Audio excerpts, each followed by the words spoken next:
은혜가 풍성하신 하나님, 임마누엘 찬양대의 찬양의 고백처럼 우리가 더욱 거룩하며 또 성결하며 하나님 앞에 온전히 준비되므로 나를 위해 이 땅 가운데 태어나신 아기 예수를 고대하는 믿음이 있게 하여 주옵소서.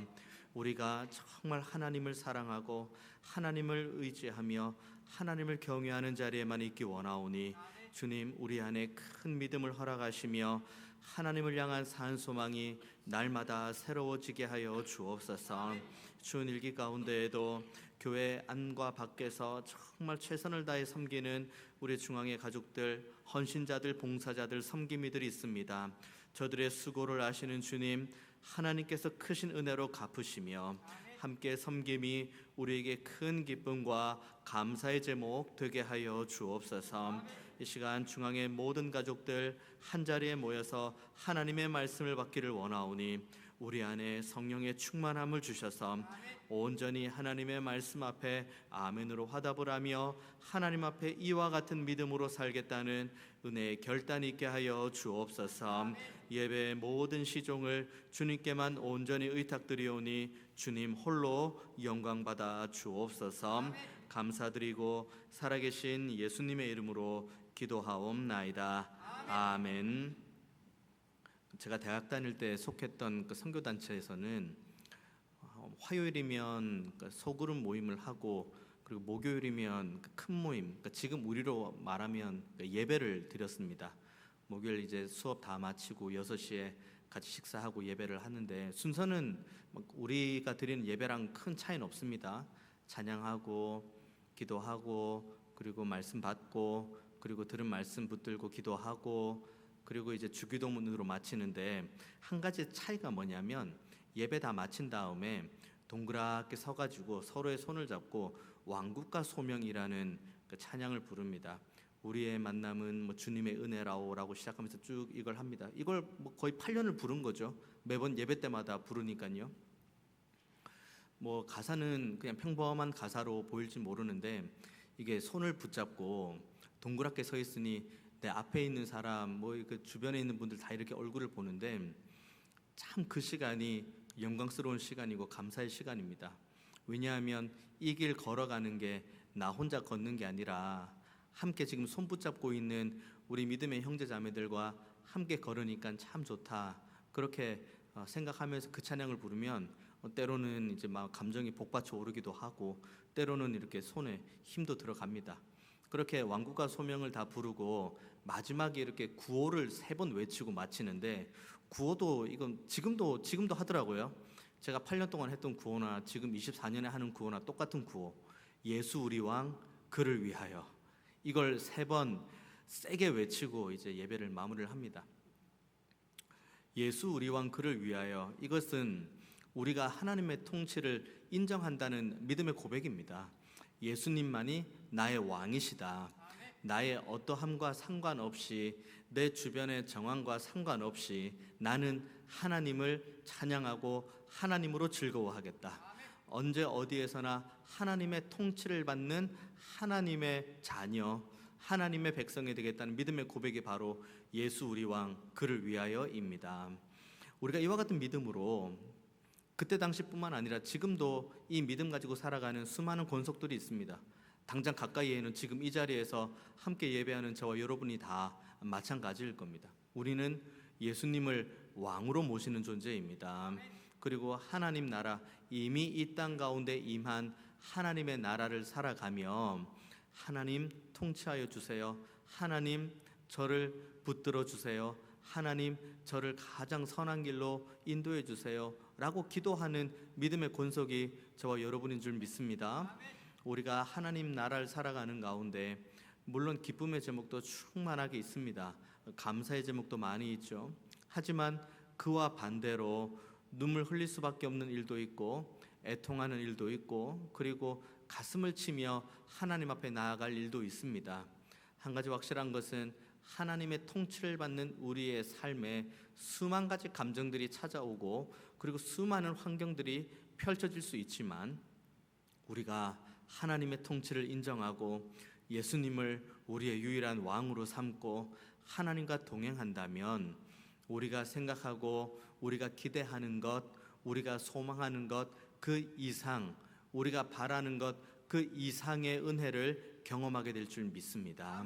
하나님은 선하신 분이시고 하나님은 인자한 분이시고 하나님은 신실한 분이시기 때문입니다. 제가 목양실에서 설교를 쓰거나 아니면 뭐 관련된 뭐 일들을 할 때면 제가 또 조용히 있는 거는 별로 좋아하지 않아서 이렇게 음악을 이렇게 켜놓습니다. 뭐 설교를 쓰거나 집중할 때는 가사 없는 음악을 켜고, 그리고 좀 책을 읽거나 그래도 조금 괜찮을 때는 가사 있는 음악을 듣는데, 최근에 좀 같은 곡들이 재생되는 곡이 몇 곡이 있습니다. 그러면 이제 그게 이제 알고리즘 안에 들어간 거이기도 하고 많은 분들이 듣는 곡이기도 하는 거겠죠. 그래서 이 곡이 무슨 곡일까 이렇게 쭉 찾아보니 그 곡의 제목은 영어로는 Goodness of God이고 한글로 하면은 하나님의 선하심이라는 곡입니다. 지금 우리나라로 번역된 곡도 있는데 저는 이제 계속 이제 무슨 말인지 모르는 곡을 들으려다 보니까 영어 곡을 계속 듣게 됩니다. 그런데 이제 가사를 쭉 이렇게 보면은 가사는 이렇습니다. 하나님의 신실함, 내 평생 동안 하나님은 영원히 신실한 분이십니다. 내 평생 동안 하나님은 정말 좋은 분이십니다. 내 평생 하나님은 정말 선하신 분입니다. 이제 그런 가사가 이제 쭉 1절, 2절에 나와요.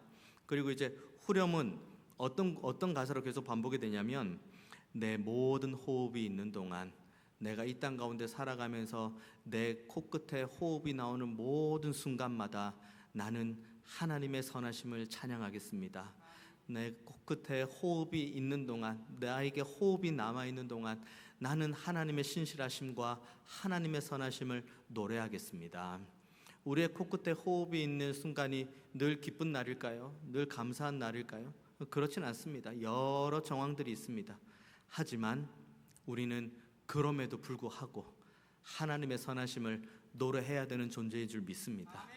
우리의 정황과 우리의 처한 환경이 하나님을 향해 나아가는데 어떠한 역할도 해서는 안 됩니다. 우리의 심지는 하나님의 말씀의 반석 위에 서 있어야 되고, 우리의 믿음은 하나님의 믿음의 뿌리를 두어야 됩니다. 그래서 우리는 어떠한 어려움 가운데서도 어떠한 기쁨 가운데서도 동일한 마음과 동일한 뜻을 가지고 하나님을 찬양하고 하나님의 선하심을 노래하며 하나님의 사랑을 날마다 고백하는 것이 우리들의 마땅한 소명이요 우리의 마땅한 책무인 줄 믿습니다. 이 내용이 오늘 본문에도 그대로 나옵니다. 31절 보십시오. 곧 그때에 어떤 바리새인들이 나와서 이르되 나가서 여기를 떠나소서, 헤롯이 당신을 죽이고자 하나이다. 그러니까 헤롯의 예수님을 향한 목숨의 위협을 어떤 바리새인이 말해주는 거예요.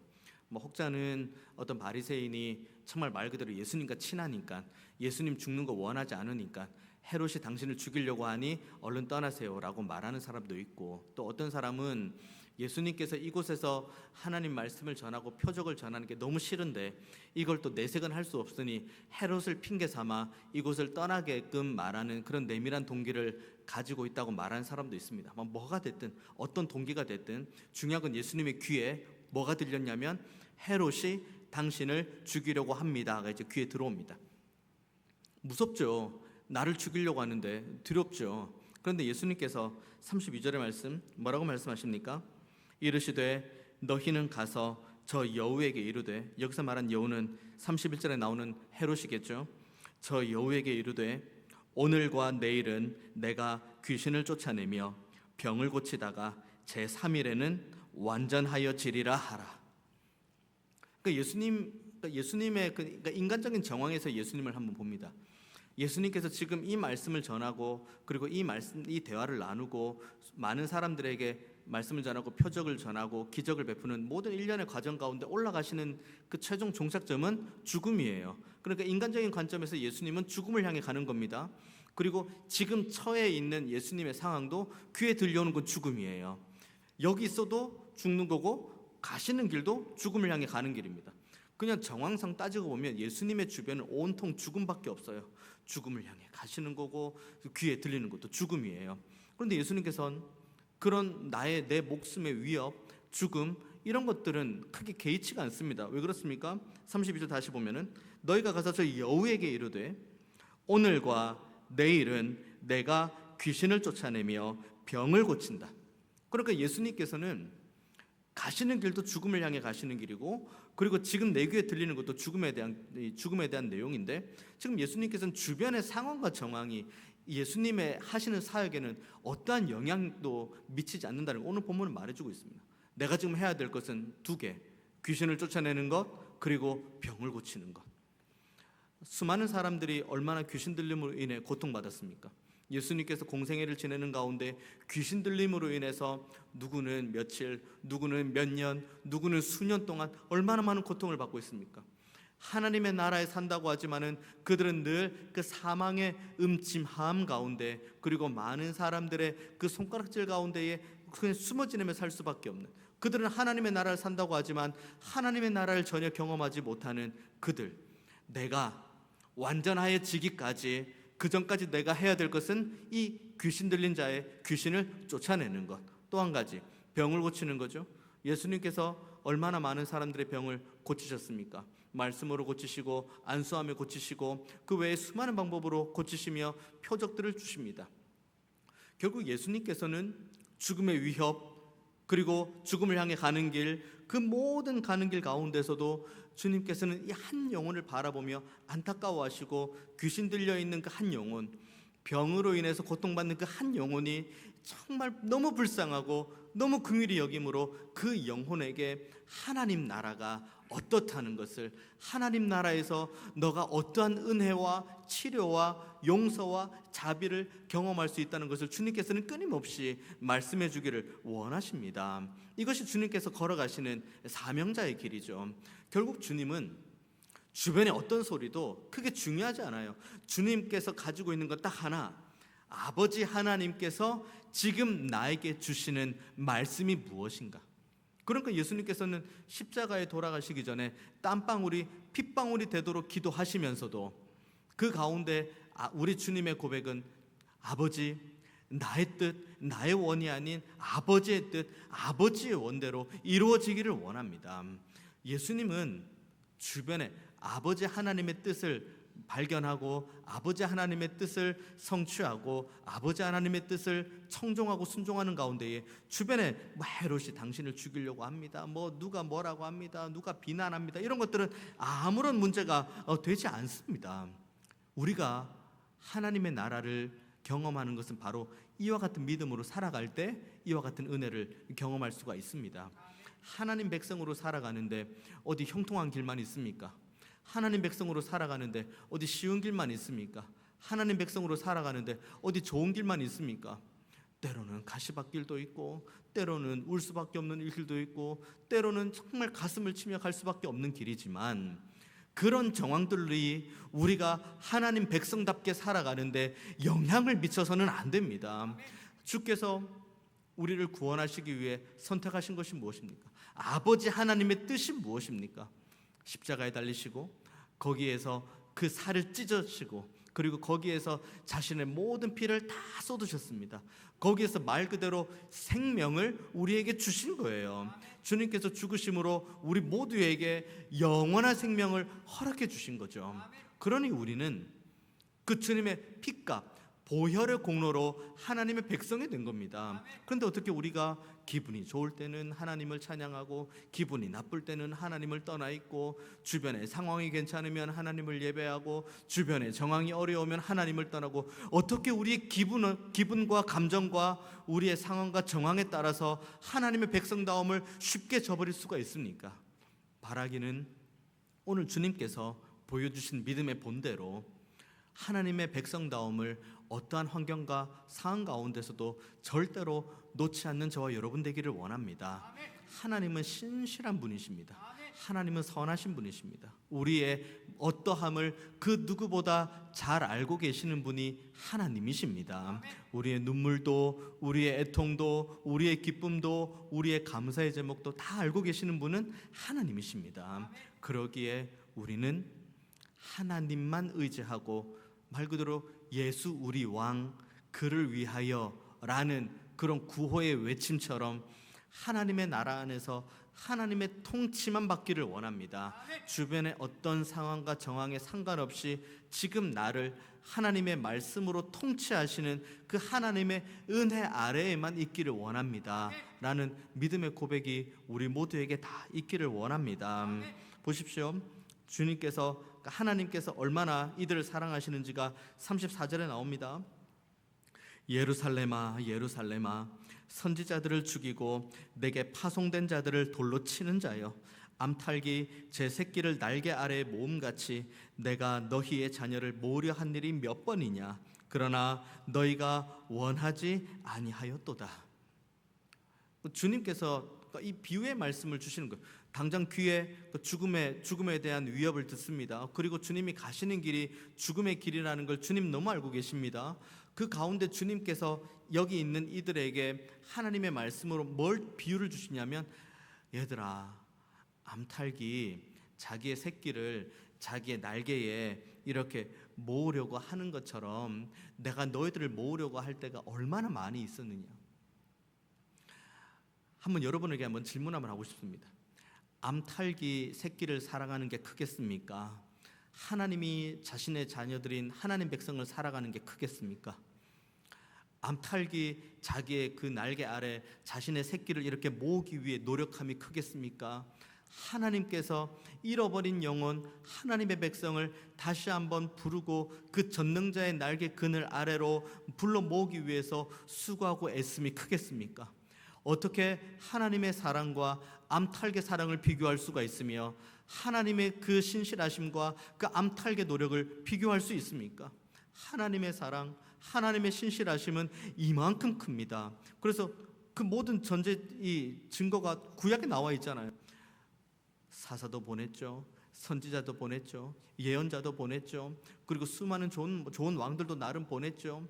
그리고 때로는 이스라엘을 정말 말 그대로 충만하게도 하다가 때로는 이스라엘을 완전히 패망으로도 몰고 갔다가, 이 모든 것들을 하나님께서 허락하신 이유는 이스라엘 백성들로 하여금 그 하나님의 전지전능하신 그 전능자의 날개 그늘 아래로 우리 이스라엘 백성들을 모으기 위해서 하나님의 사랑과 은혜로 지금도 이스라엘 백성들을 붙들어주고 있는데, 여기 보십시오. 34절 말씀 보면 모음같이 내가 너희의 자녀를 모으려 한 일이 몇 번이냐. 그러나 너희가 원하지 않았다. 그래서 하나님께서 포기했습니까? 내가 너희들에게 선지자를 몇 번 보냈냐? 너희들에게 사사를 몇 명을 보냈냐? 내가 너희들에게 제사장이고 예언자며 좋은 왕이며 내가 너희들에게 몇 번을 보냈냐? 그런데 너희들은 끝끝내 오지 않았구나. 그래서 내가 너희를 포기한다 라는 말씀의 맥락처럼 이 본문을 보십니까? 이 말씀을 주신 분은 하나님의 사랑의 확증이신 우리 주 예수 그리스도이십니다. 사사를 보내도 돌아오지 않아, 선지자와 예언자를 보내도 돌아오지 않아, 수많은 믿음의 선배님들을 통해 하나님의 말씀이 전해졌음에도 불구하고 돌아오지 않아. 그래서 결국은 하나님께서 직접 육신의 몸을 입고 오신 거예요. 그리고 그 말씀이 육신 되신 그 주님께서 하나님의 모든 말씀, 그 입으로부터 나오는 모든 생명의 말씀을 다 전하시고, 그리고 자신의 생명을 우리를 위해서 허락해 주신 겁니다. 그래서 32절의 마지막 부분, 내가 귀신을 쫓아내며 병을 고치다가 제3일에는 완전하여 지리라는 이 완전하여 지리라는 이 단어와 요한복음 19장에 나오는 예수님 십자가에서 내가 다 이루었다라는 말씀이 동일한 말씀이에요.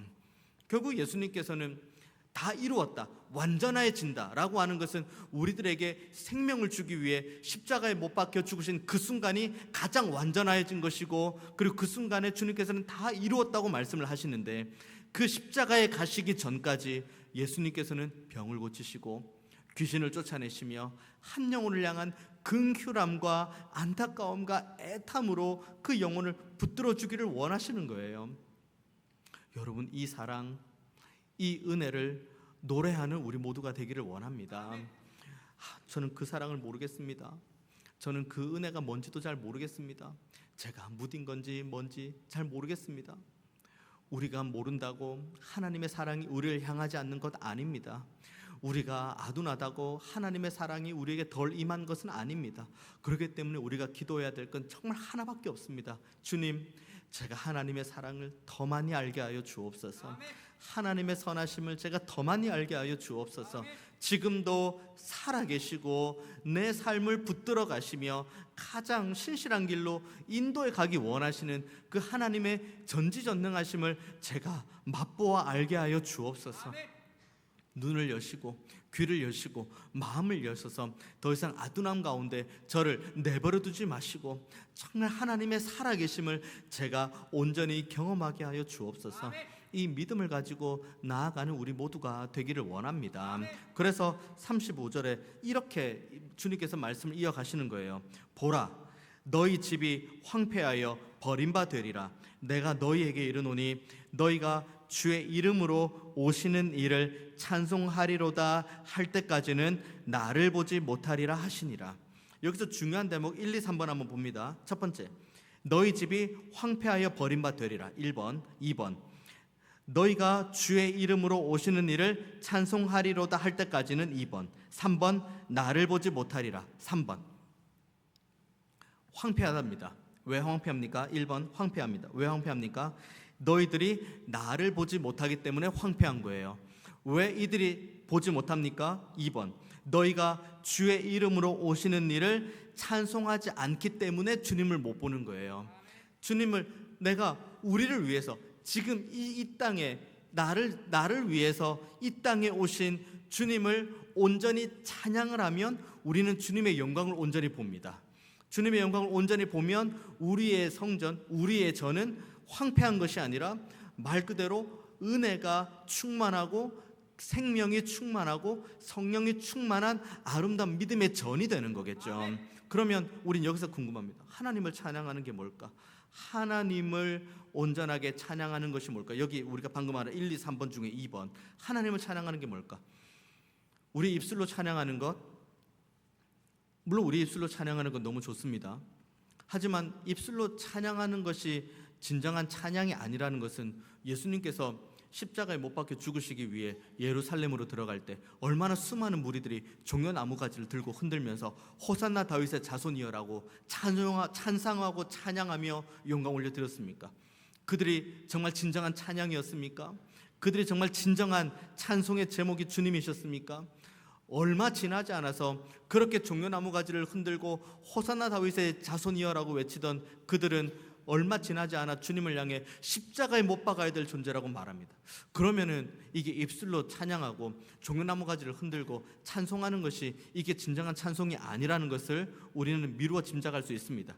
그러면 황폐라는 단어, 그리고 이 찬송함이라는 단어, 그리고 주를 본다는 단어를 이게 어떻게 이어가야 우리가 온전하게 하나님을 찬양한다고 말할 수 있을까? 황폐라는 단어가 있는 예레미야 22장 말씀 한번 봅니다. 예레미야 22장 3절에서 5절까지 말씀 보면 이렇게 기록합니다. 여호와께서 이와 같이 말씀하시되 너희가 정의와 공의를 행하여 탈취당한 자를 압박하는 자의 손에서 건지고 이방인과 고아와 과부를 압제하거나 학대하지 말며 이곳에서 무죄한 피를 흘리지 말라. 너희가 참으로 이 말을 준행하면 다윗의 왕위에 앉을 왕들과 신하들과 백성이 병거와 말을 타고 이 집 문으로 들어오게 되리라.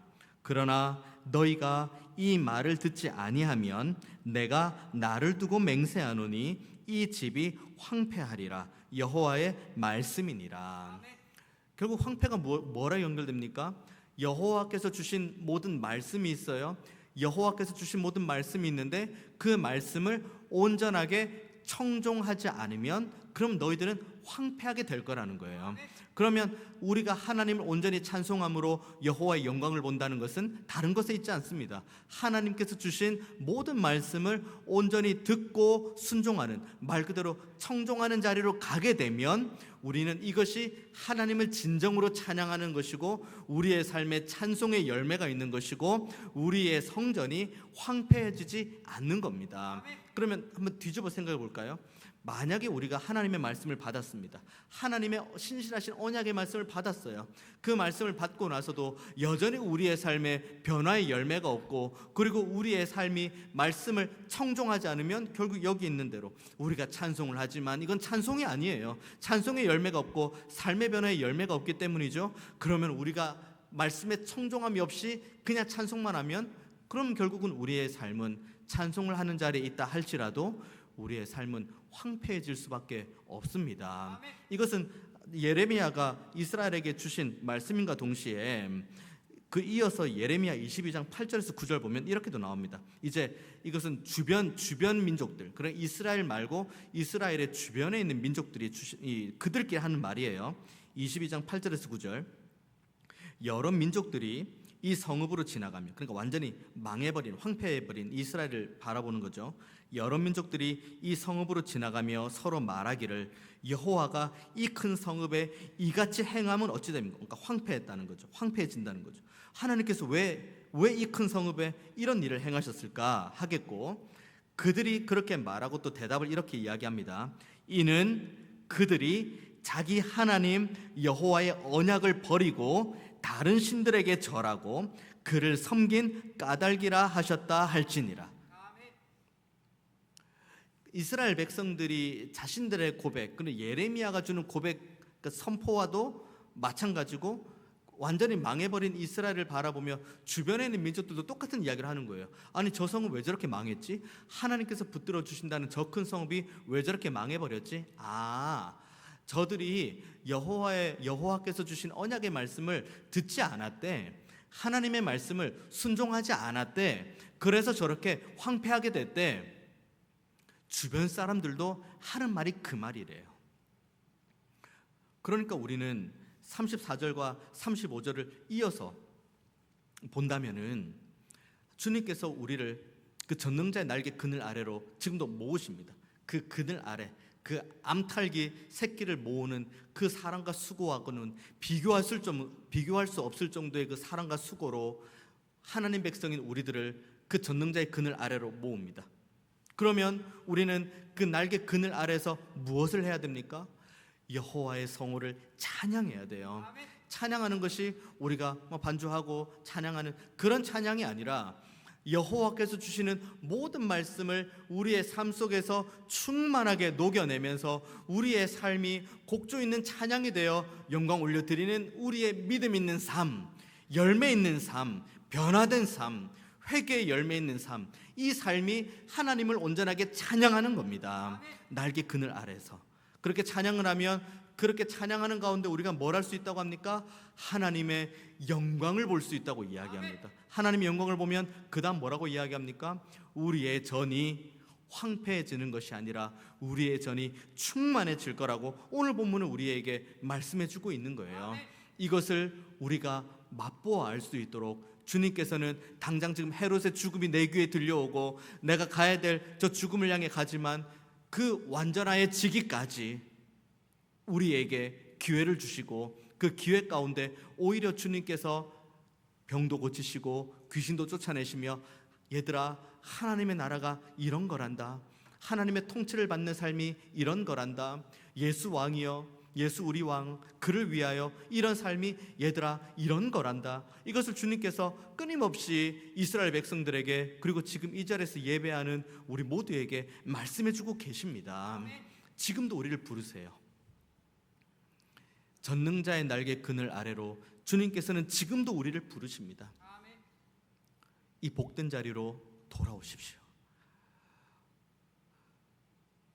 주변의 상황과 환경과 정황과 사람들의 말 때문에 믿음 흔들리지 마시고, 마음 흔들리지 마시고, 낙심하지도 마시고, 포기하지도 마시고,